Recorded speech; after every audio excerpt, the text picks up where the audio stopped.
పాత్రికేయ మిత్రులకు అందరికీ హృదయపూర్వకమైన నమస్కారాలు.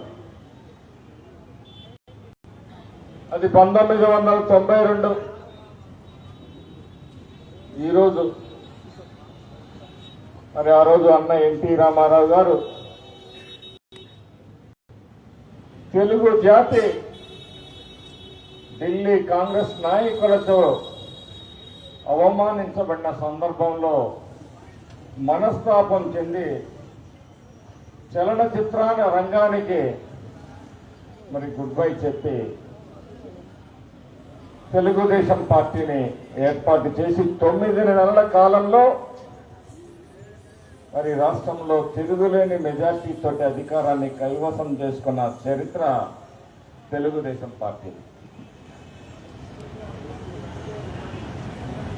తెలుగుదేశం పార్టీ పేద ప్రజల పట్ల అభిమానంతో వాళ్ళ సంక్షేమం కోసం వాళ్ళ జీవన విలువల్ని పెంపొందించడం కోసం ఏర్పడిన పార్టీ. సమాజాన్ని దేవాలయంగా ప్రజలను దేవుళ్ళగా భావించిన మహోన్నతమైన వ్యక్తిత్వం అన్న ఎన్టీ రామారావు గారి సొంతం.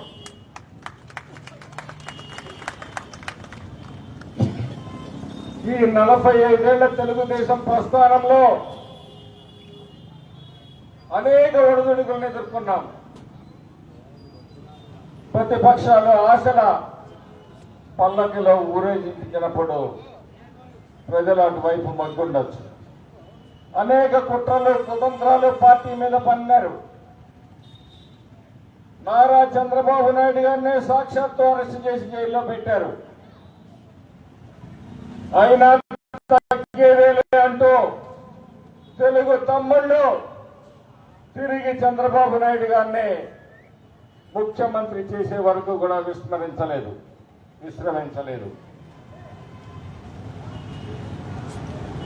తెలుగుదేశం పార్టీ ఒక సామాజిక విప్లవం.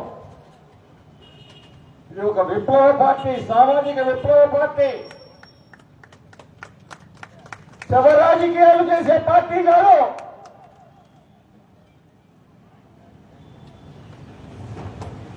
ఎందుకంటున్నానంటే 44 సంవత్సరాల క్రితం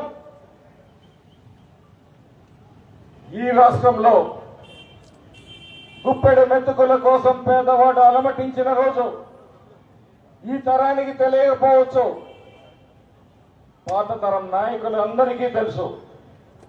అటువంటి రోజుల నుంచి ప్రతి పేదవాడి 5,000 నోట్లోకి పోవాలి అని చెప్పేసి 2 రూపాయల కిలో బియ్యం పథకాన్ని ప్రవేశపెట్టి సంక్షేమ పథకానికి ఈ రాష్ట్రంలో నాంది పలికిన పార్టీ తెలుగుదేశం పార్టీ.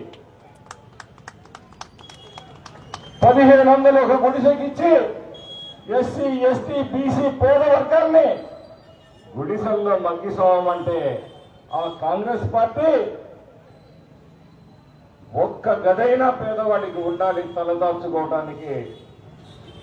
ప్రకృతి వైపరీత్యాలు ఏది ప్రజల్ని కాటేయకూడదని చెప్పేసి మరి పక్కా గృహాల నిర్మాణానికి శ్రీకారం చుట్టిన పార్టీ తెలుగుదేశం పార్టీ. ఆ రోజు జనతా వస్త్రాలు ఇచ్చారు. రైతుల్ని ఆదుకోవడానికి 50 రూపాయలకే హార్స్ పవర్ విద్యుత్ సంవత్సరానికి ఇచ్చిన పార్టీ రైతాంగాన్ని ఆదుకున్నారు. అంతేకాదు సామాజిక కోణంలో పటేల్ పట్వారీ వ్యవస్థని రద్దు చేసేందుకు స్వేచ్ఛాభావాన్ని ప్రసాదించిన పార్టీ కూడా Telugu Desam party.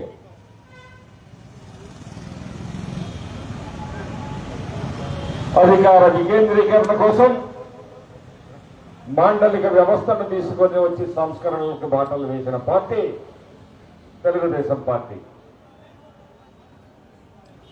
SC ST BC minority బలహీన వర్గాలకి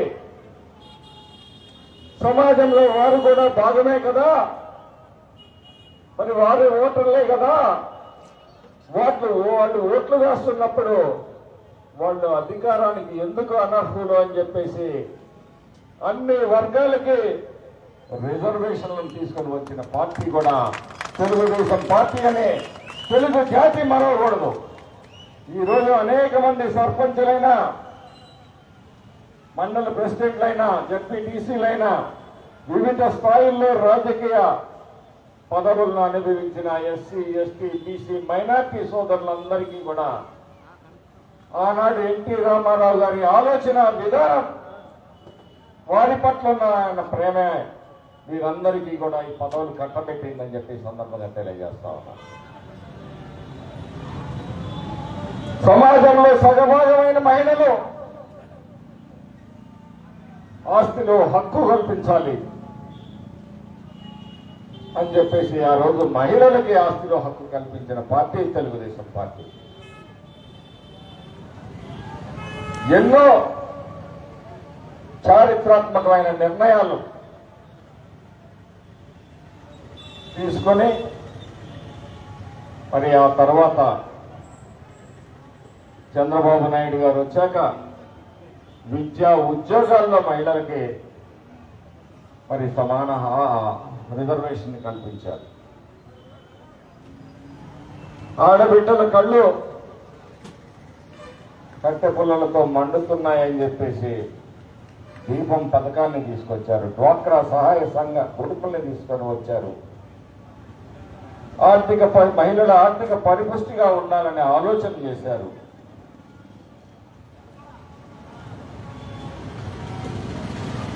నిరంతరం ఒక శ్రామికుడిలాగా ఈరోజు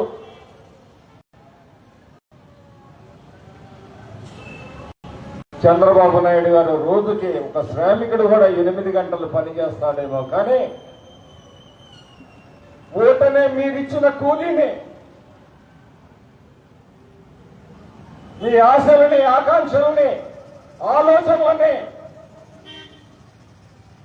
అర్థం చేసుకుని నెరవేర్చడానికి నిరంతరం 18 గంటలు ఒక శ్రామికుడిలాగా పనిచేస్తున్న ముఖ్యమంత్రి ఎవరైనా ఉన్నారంటే నారా చంద్రబాబు నాయుడు గారు అని చెప్పాలి.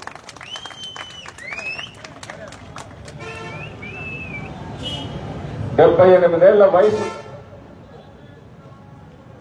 ఈ 78 వయసులో ఆయన పని చేయడం అంటే మరి 26 కుర్రాళ్ళు పనిచేసినట్టుగా ఆయన పనిచేస్తా ఉన్నాడు ఒక్కడే.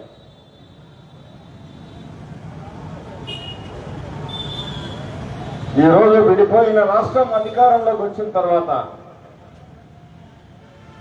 మళ్ళీ ఈ వ్యవస్థల్ని గాడిన పెట్టి సక్రమంగా పరిపాలన సాగిస్తున్న దశలో ప్రజలు మరి ఆశలకు ఆశ, వాళ్ళు ఇచ్చిన బూటకపు వాగ్దానాలకు ఆశపడి ఈ రాష్ట్రాన్ని రాబందుల కబంధ హస్తాల్లో పెడితే ఈ రాష్ట్రంలో వ్యవస్థలు విధ్వంసం అయిపోయినాయి. ఆర్థిక వ్యవస్థ విధ్వంసం అయిపోయింది. అరాచకాలు పెరిగిపోయినాయి. మహిళలకు, బలహీన వర్గాలకు రక్షణ కరువై చివరికి ముఖ్యమంత్రిగా చేసిన చంద్రబాబు నాయుడు గారి మీదనే తప్పుడు కేసు పెట్టి జైల్లో పెట్టిన ఆ పాలకుల దుస్సంస్కృతి నుంచి మరి విముక్తి కల్పించి ఎన్నికల్లో ఘోరంగా వాళ్ళని ఓడించి మరి ఒక మంచి ప్రభుత్వం ఏర్పాటు చేసుకున్నారు. మీ అందరూ కూడా, మీ అందరి ఆశీస్సులతో అది ఏర్పడింది.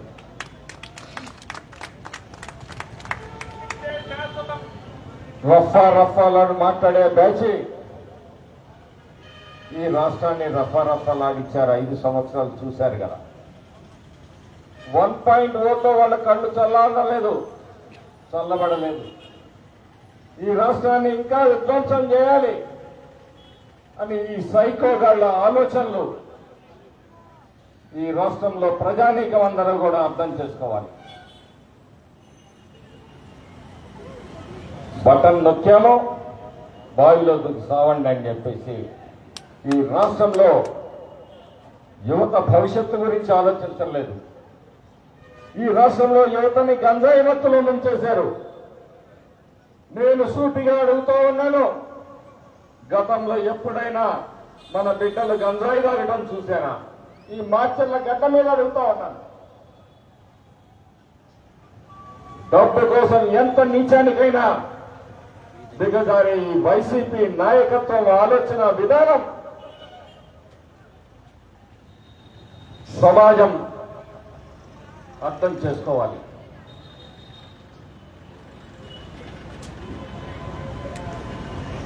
ఈరోజు కూటమి ప్రభుత్వం ప్రతి శ్వాస, ప్రతి అడుగు, ప్రతి నిమిషం ఈ రాష్ట్ర అభివృద్ధి, సంక్షేమం ఏ విధంగా ఈ రాష్ట్రాన్ని అక్షర క్రమంలోనే కాదు అభివృద్ధి క్రమంలో కూడా ముందుంచాలనే ఒక తపనతోటి పనిచేస్తూ ఉంది. దానికి నిదర్శనమే ఈరోజు మాచర్ల నియోజకవర్గంలో 20 నెలల్లో జరుగుతున్న అభివృద్ధి అని చెప్పేసి ఈ సందర్భంగా తెలియజేస్తా ఉన్నాను. రఫా చేయడం ఎంతోసేపు పట్టదు, చేస్తే తట్టుకోలేరు. మా నాయకుడి విధానం అది కాదు. మాది అభివృద్ధి వేట, సంక్షేమం బాట. ఆ ఆలోచనతోటి ఈ నియోజకవర్గంలో ప్రతి గడపతో ఏం చేయాలని చెప్పేసి ఆలోచనతో మేము పనిచేస్తా ఉన్నాం. ప్రతి గడపకు మంచినీళ్ళు అందియాలని ఒక ఆలోచన చేస్తా ఉన్నాం. 70 సంవత్సరాల నిరీక్షణ, అందులో తెలుగుదేశం రైతున్నాడు, వైసీపీ రైతున్నాడు, ఎస్సీ ఉన్నాడు, బీసీ ఉన్నాడు, ఎస్టీ ఉన్నాడు, మైనారిటీ ఉన్నాడు. 70 సంవత్సరాలుగా ఈ రైతాంగం నిరీక్షించింది వరికపూడి జల ప్రాజెక్టు ఎప్పుడు వస్తుందా అని.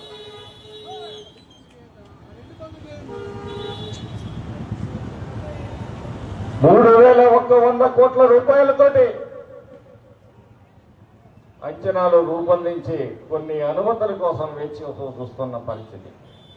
గౌరవ ముఖ్యమంత్రి వర్యులు స్వర్ణాంధ్ర స్వచ్ఛాంధ్ర కార్యక్రమానికి మాచర్లకు వచ్చినప్పుడు వరికపూడి జల ప్రాజెక్టు పూర్తి చేస్తామని చెప్పి చెప్పడం జరిగింది. నిన్న కూడా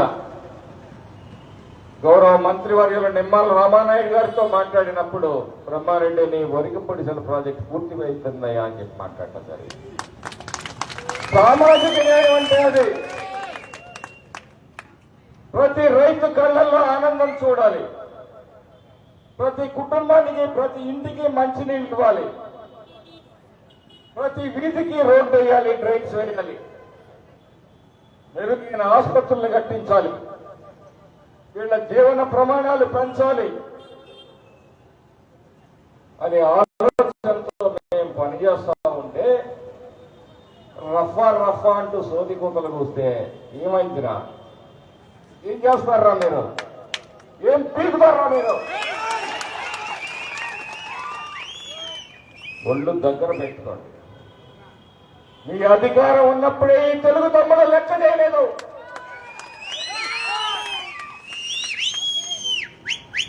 ఒక్కసారి వీళ్ళందరూ తిరగబడితే మీ బతుకులేమవుతాయి ఆలోచించండి. వైసీపీ నాయకులకు, కార్యకర్తలు కూడా నేను చెప్తా ఉన్నాను, 4 సార్లు శాసనసభ్యుడైతే మీకు ఏం జరిగిందో, ఈ మాచర్లకి ఏం జరిగిందో ఆలోచించండి ప్రజలారా. 1000 కోట్లు ఒకరు దోచుకోవచ్చు. మీ జీవితాల్లో ఏం మార్పు వచ్చింది? కులాలు, మతాలు ప్రభావితం చేయటం కాదు. నేను చర్చకు సిద్ధం. 5 సంవత్సరాల తర్వాత మాచర్ల నియోజకవర్గంలో అభివృద్ధి, నీ 4 సార్లు ఎమ్మెల్యే కూడా దాంట్లో పావలా కూడా ఉండదని చెప్పేసి ఈ సందర్భంగా చెప్తా ఉన్నా.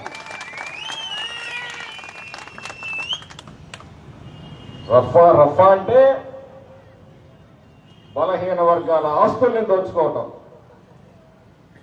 రౌడీలను పెట్టుకుని కుడీజం చేయటం,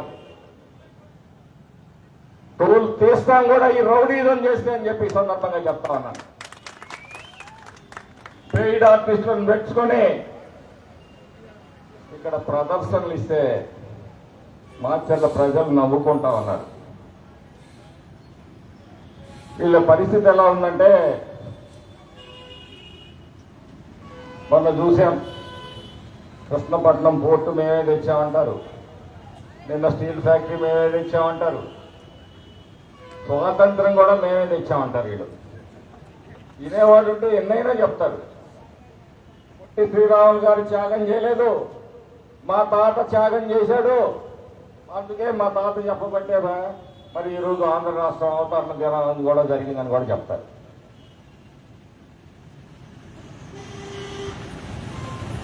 ఈరోజు టెక్నాలజీ పెరిగింది. ఈరోజు ఈ సభ మీద బ్రహ్మారెడ్డి ఏం మాట్లాడాడు, ఇంకా 10 సంవత్సరాలు కూడా ఈ రికార్డు అట్టానే ఉంటుంది. కానీ వాస్తవాలని అబద్ధాలని పదే చెప్పి ప్రజలు మతిమరుపు ఎక్కువ, మనం ఏం చెప్పితే నమ్ముతామని చెప్పేసి భావన ఉండొచ్చు. కానీ అది ఒకరోజు, నువ్వు నాడేం మాట్లాడావు, ఈరోజు ఏం జరుగుతుందో ప్రతి నిమిషం కూడా మనకి నీ చరిత్ర కొడితే బయటకు వస్తుంది. వరిగపోలిసల ప్రాజెక్టు లేకపోతే, ప్రతి ఎకరాకి నీరు పారించకపోతే రాజకీయ సన్యాసం చేస్తానన్న సన్నాసేవుడో తెలియట్లేదా? ఎన్నికల్లో నేను ఓడిపోతే రాజకీయ సన్యాసం చేస్తున్న సన్నాసేవుడో తెలియదా ఈ మార్చర్ల నియోజకవర్గ ప్రజలకి?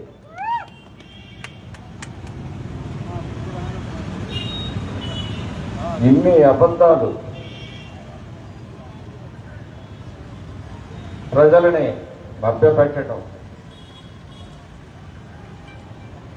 వైసీపీ నాయకులు కూడా చెప్తున్నా, మేము చేసే ప్రతి అభివృద్ధి మీ కుటుంబాన్ని కూడా, మీ గడపకు కూడా చేరుతుందని చెప్పి చెప్తా ఉన్నాను.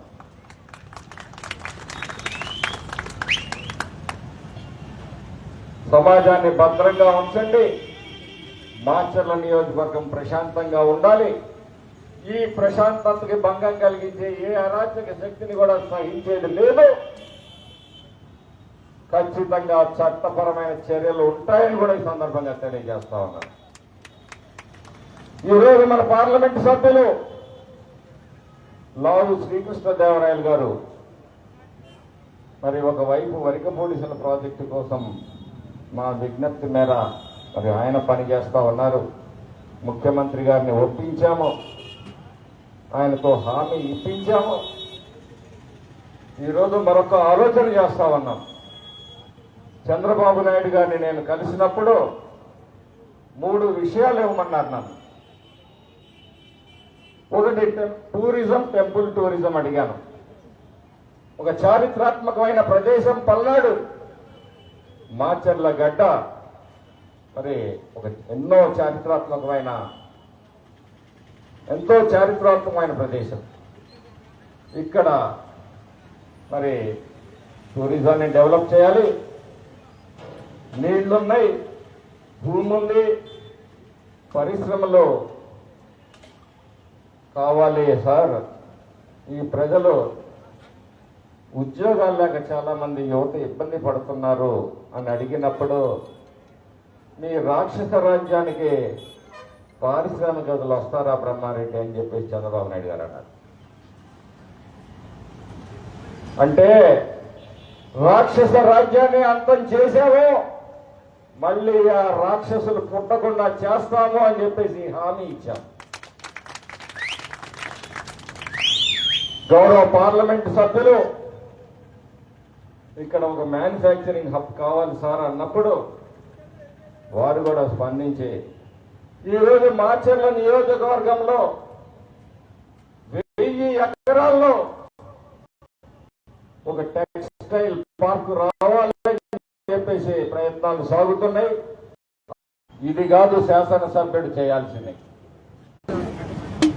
అనుక్షణం మన శ్వాస ధ్యాస ప్రజల సంక్షేమం కోసం, ప్రతి అడుగు ఈ ప్రాంత అభివృద్ధి కోసం మనం వెయ్యాలి. నేను ఒక్కటే చెప్తా ఉన్నా, మాచర్ల నియోజకవర్గ ప్రజలు ఒక చారిత్రాత్మకమైన విజయాన్ని మీరు అందించారు. నా ప్రతి అడుగు ఈ మాచర్ల నియోజకవర్గ అభివృద్ధి కోసమే ఉంటుంది. ఇకపోతే 20 సంవత్సరాలు తెలుగుదేశం పార్టీ నాయకులు కార్యకర్తలు ఎన్నో కష్టాలు బాధలు ఇబ్బందులు పడ్డారు. అవన్నీ నాకు తెలుసు. దారి కోసం వెతుకుతున్నాం. పార్టీ కూడా కార్యకర్తల్ని నాయకులకి ఏ విధంగా మరి ఆదుకోవాలనే ఒక ఆలోచన చేస్తా ఉంది. బహుశా అతి త్వరలోనే ఆ ఆలోచన కూడా కార్యాచరణ వస్తుందని చెప్పేసి భావిస్తా ఉన్నాను.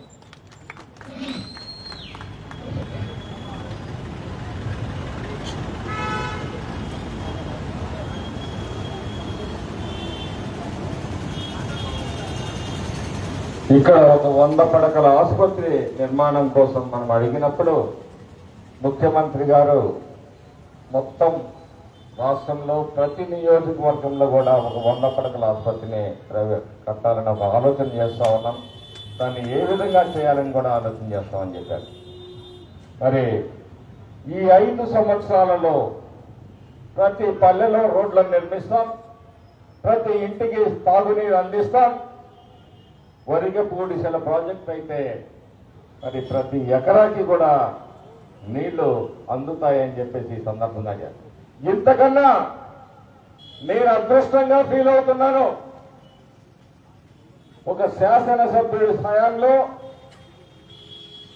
మరి ప్రజలకు ఇంత సేవ చేసే అవకాశం, భాగ్యం, అదృష్టం నాకు కల్పించిన మా నాయకుడు చంద్రబాబు నాయుడు గారికి జీవితాంతం రుణపడి ఉంటానని చెప్పి సందర్భంగా తెలియజేస్తాను. నా సొంత అభివృద్ధి నాకు అవసరం లేదు. నాకు కుర్చీ మీద ఆశతో రాలేదు.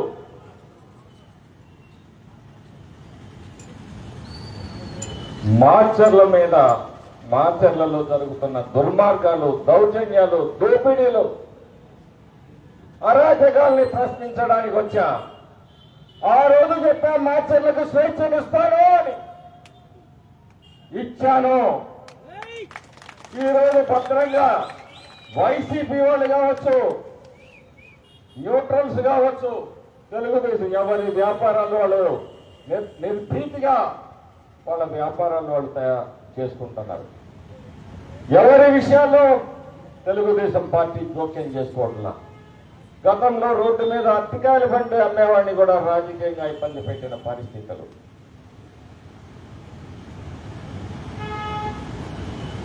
కాబట్టి సోదరులారా, తెలుగుదేశం పార్టీ నేను ఇందాక చెప్పినట్టు ఇది ఒక సామాజిక విప్లవ పార్టీ. నిరంతరం సమాజం కోసం ఆ రోజు చంద్రబాబు నాయుడు గారు ఒక ఆలోచన చేసి హైదరాబాద్లో ఉమ్మడి రాష్ట్రం ఉన్నప్పుడు 230 ఇంజనీరింగ్ కాలేజీలు తీసుకొని వస్తే మన బిడ్డలందరూ కూడా మరి ఇంజనీరింగ్ విద్యని చదువుకొని దేశ విదేశాల్లో ఉద్యోగాలు చేసుకున్న పరిస్థితి. ఈరోజు కూడా ఒక కసి హైదరాబాదుకు తగినట్టుగా మనం ఆంధ్రప్రదేశ్ను కూడా అన్న ఒక స్థానంలో ఉంటే తమ్ముడు ఒక స్థానంలో ఉంటే మరి కాదు, మనం కూడా ఆ స్థాయికి ఎదగాలని చెప్పేసి ఈరోజు నిరంతరం లోకేష్ గారు కానీ, చంద్రబాబు గారు కానీ, పవన్ కళ్యాణ్ గారు కానీ, పెద్దలు నరేంద్ర మోడీ గారి ఆశీస్సులతో ఈ రాష్ట్రాన్ని ఏ విధంగా ముందుకు తీసుకోవాలనే ఆలోచన చేస్తా ఉంటే ఈ సంఘ విద్రోహాల పార్టీ వైసీపీ పార్టీ ఈ రాష్ట్రంలో కులాల మధ్య ఎట్లా పెట్టాలి నిప్పు, మతాల మధ్య ఎట్లా పెట్టాలి, ప్రాంతాల మధ్య ఎట్లా పెట్టాలి, ఎక్కడ పడితే అక్కడ విద్వేషాలు రగిలిస్తూ ఈ రాష్ట్రాన్ని అగ్నిగుండం చేయాలని ఆలోచన చేస్తున్న ఈ వైసీపీ నాయకుల ఆలోచనల పట్ల మీ అందరూ కూడా అప్రమత్తంగా ఉండాలని చెప్పేసి సందర్భంగా తెలియజేస్తాం.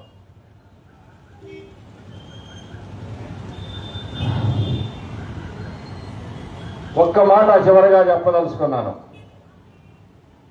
2029 once more TDP, no more YCP. ఇది సత్యం.